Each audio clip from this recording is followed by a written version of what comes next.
चलिए बच्चों, अब स्टार्ट करते हैं इंसॉल्वेंसी ऑफ पार्टनर्स। देखिए, एक बड़ा ही फंडामेंटल प्रिंसिपल है कि अगर एक भी पार्टनर इंसॉल्वेंट हो जाता है, सपोज ए बी और सी तीन पार्टनर्स हैं और सी जो है वो इंसॉल्वेंट हो गया, तो आपको पार्टनरशिप फर्म को कंपलसरी डिसॉल्व करना पड़ता है।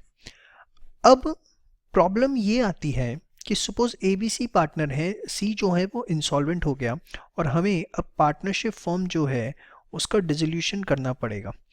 नाउ द इशू अराइजेस कि जो इंसॉल्वेंसी की वजह से नुकसान आएगा, देखिए सी इंसॉल्वेंट हो गया, दिवालिया घोषित हो गया, मतलब वो अब कोई अमाउंट नहीं ला सकता।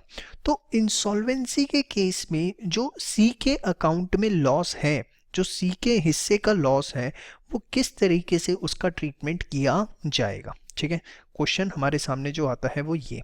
तो देखिए, अगर पार्टनरशिप डीड में किसी तरह का कुछ स्पेसिफिक प्रोविज़न आपके पास गिवन है कि in case of insolvency of partner, जो सॉल्वेंट पार्टनर्स हैं वो प्रॉफिट शेयरिंग रेशियो में इंसॉल्वेंट पार्टनर का लॉस बियर करेंगे, या कुछ भी अगर पार्टनरशिप डीड के अंदर कुछ स्पेसिफिक चीज़ मेंशन है, तो आप उस स्पेसिफिक ट्रीटमेंट को ही फॉलो करेंगे जो पार्टनरशिप डीड के अंदर गिवन है। लेकिन प्रॉब्लम हमारे सामने कब आती है? प्रॉब्लम हमारे सामने आती है कि अगर पार्टनरशिप डीड के अंदर कुछ भी मेंशन नहीं है कि अगर पार्टनर की इंसॉल्वेंसी हो जाती है तो किस तरीके से अकाउंटिंग ट्रीटमेंट किया जाएगा। तो देखिए, अगर इन केस पार्टनरशिप डीड में ये मेंशन नहीं है कि इन केस ऑफ इंसॉल्वेंसी किस तरीके से उसका अकाउंटिंग ट्रीटमेंट किया जाएगा, तो हमारे पास उस केस में है गार्नर वर्सेस मुरे रूल, जो कि इंग्लिश कोर्ट का एक बड़ा ही डिसाइडेड केस लॉ है 1903 का, जिसके अंदर कुछ बातें बताई गई हैं कि अगर पार्टनर्स की इंसॉल्वेंसी हो जाती है और इसकी वजह से फर्म को डिसॉल्व करना पड़ता है, तो उस केस के अंदर जो भी इंसॉल्वेंट पार्टनर का लॉस है उसको किस तरीके से ट्रीट किया जाएगा। देखिए, यहाँ पर आपको मैं बता दूं, जो 90% क्वेश्चन है वो आपका सेम रहेगा जो आप बेसिक कॉन्सेप्ट पढ़ते हैं। मतलब आप जिस तरीके से रियलाइजेशन अकाउंट बनाते हैं वो नॉर्मल बनेगा आपका, ठीक है, उसमें किसी भी तरीके का कोई चेंज नहीं है। जो आपका पार्टनर्स कैपिटल अकाउंट बनता है सब कुछ एकदम नॉर्मल तरीके से बनेगा। जब आप 90% क्वेश्चन अपना कर लेंगे तो आपको पता है कि सी इंसॉल्वेंट हो गया, वो कुछ ला सकता नहीं है, ठीक है, तो उसके अकाउंट का लॉस किस तरीके से ट्रीट करना है, या तो वो पार्टनरशिप डीड में कुछ मेंशन होगा, नहीं मेंशन तो हमें Garner versus Murray rule follow करना है। अब Garner versus Murray rule exactly है क्या, बड़े ध्यान से देखिए। देखिए, गार्नर वर्सेस मुरे रूल तभी अप्लाई होता है जब कम से कम एटलीस्ट जो वन पार्टनर है वो क्या होना चाहिए, इंसॉल्वेंट होना चाहिए, और कम से कम दो पार्टनर्स जो हैं वो सॉल्वेंट होने चाहिए जिनकी कैपिटल अकाउंट में क्रेडिट बैलेंस हो। क्या बोला मैंने? जिनके कैपिटल में क्रेडिट बैलेंस हो। मतलब ऐसा भी हो सकता है, देखिए पार्टनर जो है वो सॉल्वेंट है बट उसकी कैपिटल में डेबिट बैलेंस आ रखा है, उसने ओवर ड्रॉन कर रखा है, तो ये रूल एप्लीकेबल नहीं होगा। कम से कम दो पार्टनर्स सॉल्वेंट होने चाहिए जिनका क्रेडिट बैलेंस हो कैपिटल अकाउंट में। अगर ये दो कंडीशनें फुलफिल होती हैं तो गार्नर वर्सेस मुरे रूल लगेगा। अब गार्नर वर्सेस मुरे रूल क्या कहता है? सबसे पहली चीज़ देखिए, जब आप रियलाइजेशन अकाउंट बनाएंगे तो रियलाइजेशन अकाउंट के अंदर जो भी आपका लॉस आएगा, जो भी रियलाइजेशन अकाउंट के अंदर लॉस आएगा, सॉल्वेंट पार्टनर्स जो हैं उस शेयर को उतना पार्ट जो है वो कैश के अंदर लेकर आएंगे। देखिए, सॉल्वेंट पार्टनर्स हैविंग, ये इसकी ज़रूरत नहीं है, solvent partners will bring cash equivalent to their share in loss of realisation account. जितना उनके हिस्से का लॉस है रियलाइजेशन अकाउंट का, उतना वो कैश लेकर आएंगे। मतलब क्या है? सपोज ए बी और सी पार्टनर है, ठीक है, बड़े आराम से समझो। सी जो है वो इंसॉल्वेंट हो गया, ठीक है। अब सपोज इनके हिस्से का लॉस है 100 और 50, ठीक है। तो जो सॉल्वेंट पार्टनर्स हैं दैट इज़ ए और बी, जितना उनका रियलाइजेशन अकाउंट के अंदर लॉस है उतना उनको कैश लेकर आना पड़ेगा। Point number 1, this is as per Garner versus Murray rule. Second, जो डेफिशिएंसी है सी की, the deficiency of insolvent partner, वो बियर करेंगे कौन, ए और B, will be borne by solvent partners that is A and B with credit balance in their capital ratio. Deficiency सिर्फ वही partner beer करेंगे जिनके अकाउंट में क्रेडिट बैलेंस है, और किस रेशो में करेंगे, इन द कैपिटल रेशो। देखिए यहाँ पर आपको मैं एक बात बहुत अच्छे से क्लियर करना चाहूँगा, बड़े ध्यान से सुनिएगा। सपोज हमारे पास 4 पार्टनर्स हैं, मैं आपको छोटे से एग्जांपल से समझाता हूँ, बड़े ध्यान से समझिए, थोड़ा सा टाइम लगेगा बस। सपोज 4 पार्टनर हैं ए बी सी डी, ठीक है। ये जो है इंसॉल्वेंट हो गया, इसका जो है डेबिट बैलेंस है लेकिन सॉल्वेंट है, इनके क्रेडिट बैलेंसेस है, ठीक है। अब मतलब ये कैपिटल की सिचुएशन है पर ये सॉल्वेंट है। तो देखिए जो भी रियलाइजेशन का लॉस होगा, कैश तो तीनों को लाना पड़ेगा, ए को भी, बी को भी, सी को भी। सॉल्वेंट पार्टनर्स, यहाँ मैंने ये नहीं लिखा क्रेडिट बैलेंस, लिखा है कहीं, नहीं लिखा। Solvent partners will bring cash equivalent to their share in loss of realisation account. Cash तो तीनों सॉल्वेंट पार्टनर्स को लाना पड़ेगा, ए को भी, बी को भी और सी को भी। डेफिशिएंसी ऑफ इंसॉल्वेंट पार्टनर, जो इसके अकाउंट का नुकसान है वो बियर कौन करेगा, will be borne by the solvent partners with credit balance. मतलब जो लॉस है डी का वो सिर्फ और सिर्फ ए और बी बियर करेंगे, सी को बियर करने की जरूरत नहीं है क्योंकि उसके कैपिटल में ऑलरेडी डेबिट बैलेंस चल रहा है, वो ऑलरेडी घाटे में चल रहा है, उसको उस केस के अंदर लॉस बियर करने की जरूरत नहीं है। आपको मेरी बात समझ में आ रही है? थोड़ा सा भी टेक्निकल लगेगा जब तक एक क्वेश्चन नहीं हो जाता, द मोमेंट हम फर्स्ट क्वेश्चन सॉल्व कर लेंगे आपको कोई दिक्कत नहीं आएगी। दोबारा रिपीट कर देता हूँ, एटलीस्ट 1 पार्टनर जो है इंसॉल्वेंट होना चाहिए और कम से कम 2 पार्टनर्स होने चाहिए सॉल्वेंट जिनका क्रेडिट बैलेंस हो, तब ये रूल लगेगा। और ये रूल लगेगा कैसे, जो सॉल्वेंट पार्टनर्स हैं ए बी सी, वो जितना उनका रियलाइजेशन में लॉस है उतना उनको क्या लेके आना पड़ेगा, कैश। और सेकंड चीज, जो डेफिशिएंसी है इंसॉल्वेंट पार्टनर्स की, वो जो है सॉल्वेंट पार्टनर्स बियर करेंगे, that is A and B bear करेंगे, और वो भी किस रेशो में, कैपिटल रेशो में। अब कैपिटल रेशो कैसे निकलेगी, तो देखिए अगर कैपिटल फिक्स्ड है तो सोचने वाली बात ही नहीं है, लेकिन अगर कैपिटल फ्लक्चुएटिंग है तो जो कैपिटल रेशो है उसको निकालने के लिए जितने भी पास्ट प्रॉफिट्स हैं, that is general reserve, workman compensation वगैरह, जो भी आपके पास सरप्लस है, जितने भी आपके पास्ट प्रॉफिट्स हैं, जो भी ड्राइंग्स वगैरह हैं, इन सबको आपको एडजस्ट करना पड़ेगा। Ratio of capital will be considered after adjusting past profit, drawings etcetera, not the realisation loss. देखिए अगर आप ये ध्यान नहीं रखेंगे तो क्वेश्चन का आंसर आना बहुत मुश्किल हो जाएगा। एक बार आप इसको सारा का सारा नोट डाउन कर लीजिए, घबराइए मत। अभी आप जब पहला क्वेश्चन मेरे साथ करेंगे तो आपको सारी बातें क्लियर हो जाएंगी। स्टार्टिंग में लगता है थोड़ा सा कि क्या बला आ गई हमारे सामने, लेकिन जस्ट आप इसे एक बार नोट डाउन करिए, ठीक है। Garner versus Murray rule exactly है क्या, और जो बच्चे ग्रेजुएशन के पेपर भी देंगे उनके लिए भी बता दूं, ये बहुत बहुत इंपॉर्टेंट है। जो ग्रेजुएशन में 101% इसके ऊपर क्वेश्चन आता है, और प्रोफेशनल एग्जाम में तो पूरे पूरे चांसेस इस पे होते ही हैं। 90% क्वेश्चन सेम रहेगा, एंड में हमें थोड़ी बहुत एडजस्टमेंट्स करनी है, वो मैं अभी आपको एक क्वेश्चन के माध्यम से पूरा सिखाऊंगा, ठीक है। और गार्नर वर्सेस मुरे रूल की थोड़ी डेप्थ में जाना चाहें तो उन्होंने सिर्फ बेसिकली जब जजमेंट दी थी तो ये बताया था कि रियलाइजेशन का जो लॉस है that is basically normal loss, तो वो सब बियर करेंगे, जबकि डेफिशिएंसी ऑफ जो पार्टनर है वो एबनॉर्मल लॉस है जिसको सिर्फ वही पार्टनर्स को बियर करना चाहिए जिनकी हैसियत है उसे बियर करने की, इसलिए उन्होंने क्रेडिट बैलेंस वालों पर फोकस दिया। तो खैर इतनी डेप्थ में आपको जाने की ज़रूरत नहीं है, सिर्फ आप इसको एक बार नोट डाउन करिए, फिर मैं आपको इसकी एप्लीकेशन सिखाता हूँ फास्ट। चलिए ये क्वेश्चन नंबर 1 पे आ जाइए फटाफट। थिन शॉर्ट एंड फैट मिल गया। Thin short fat were in partnership sharing profits and losses in 2:1।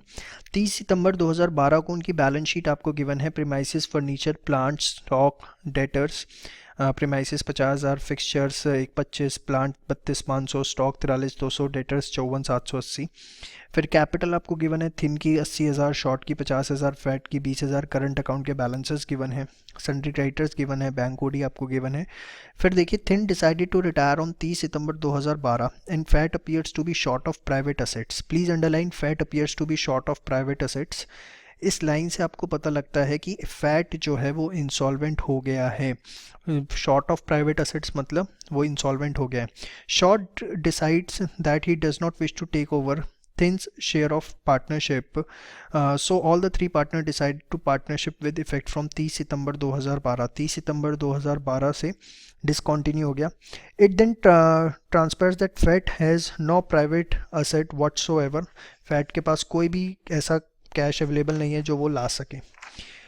फिर आगे आपको बताया है premises are sold for 60,000, plant 1,07,500, fixtures 20,000, stock acquired by another firm at a value less 5%, debtors इतना realise करेंगे, realisation expenses 4,500, bank overdraft is discharge and the creditors are also paid in full.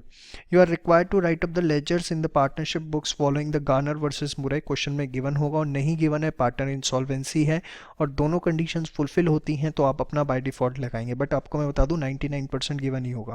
Realisation account, partners capital, current account and partners capital account showing the closing of the firm book. सब कुछ छोड़ो, क्या Garner versus मुरे, कुछ भी नहीं है Garner versus मुरे.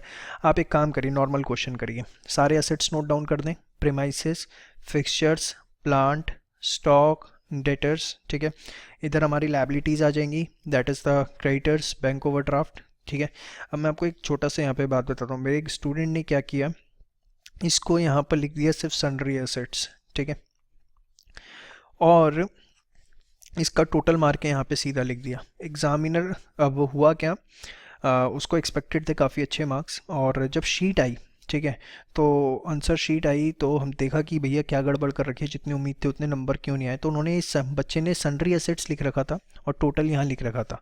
टीचर ने 16 नंबर का क्वेश्चन था, उसमें सिर्फ एक नंबर अलॉट कर रखे थे और साफ साफ लिखा हुआ था कि टू मच शॉर्ट फॉर्म्स. तो ये सब भैया मत करना एग्जाम के अंदर, जो प्रेजेंटेशन का तरीका है वैसे ही करना, नहीं तो खामखा आते हुए नंबर कट जाते हैं.